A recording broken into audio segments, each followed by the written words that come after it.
Le Seigneur soit avec vous. Et avec votre esprit. Évangile de Jésus-Christ selon saint Marc. Gloire à toi, Seigneur. Après l'arrestation de Jean le Baptiste, Jésus partit pour la Galilée proclamer l'évangile de Dieu. Il disait: les temps sont accomplis. Le règne de Dieu est tout proche. Convertissez-vous et croyez à l'évangile. Passant le long de la mer de Galilée, Jésus vit Simon et André, le frère de Simon, et en train de jeter le filet dans la mer, car ils étaient les pêcheurs. Il leur dit: venez à ma suite, je vous ferai devenir pêcheurs d'hommes. Aussitôt, laissant leur filet, ils le suivirent. Jésus avança un peu et il vit Jacques, fils de Zébédée, et son frère Jean, qui étaient dans la barque et réparaient les filets. Aussitôt, Jésus les appela. Alors, laissant dans la barque leur père Zébédée avec ses ouvriers, ils partirent à sa suite. Acclamons la parole de Dieu.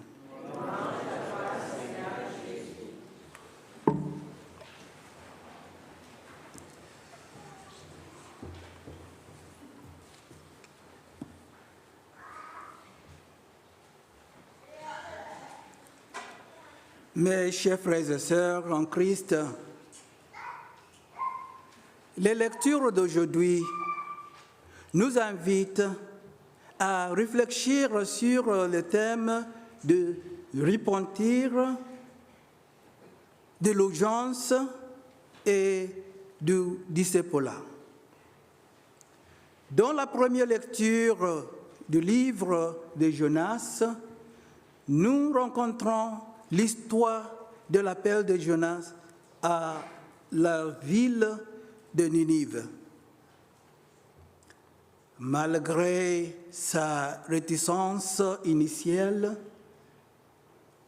Jonas finit par exécuter le commandement de Dieu.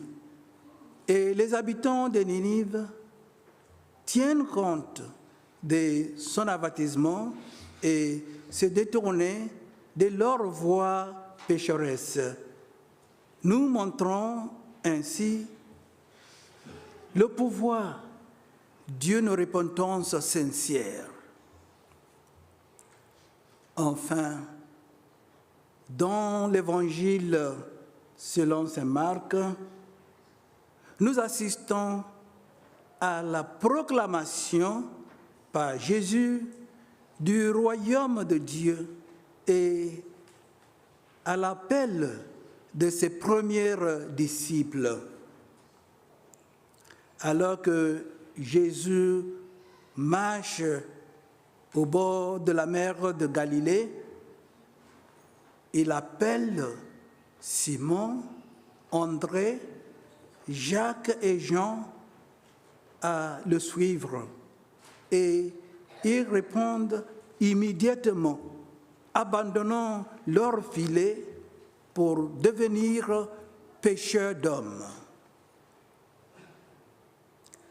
Ces lectures nous mettent au défi de réfléchir à l'état de notre propre cœur et à l'urgence de répondre à l'appel de Dieu. Tout comme les habitants de Ninive et les premiers disciples ont été appelés à se repentir et à suivre le Seigneur sans délai, nous sommes nous aussi appelés à examiner nos vies, à nous détourner du péché et à embrasser le chemin de disciples avec un engagement sans réserve. Bien-aimés de Dieu, ne tardons pas à répondre à l'appel de Dieu dans nos vies. Tenons compte du message de repentance et de conversion, sachant que le royaume de Dieu est proche. Comme les premiers disciples, puissons-nous avoir le courage, la foi, de laisser derrière nous tout ce qui nous retient et suivre le Seigneur de tous nos cœurs. Que la grâce de Dieu nous donne le pouvoir d'embrasser le chemin du disciple avec joie et détermination. Amen.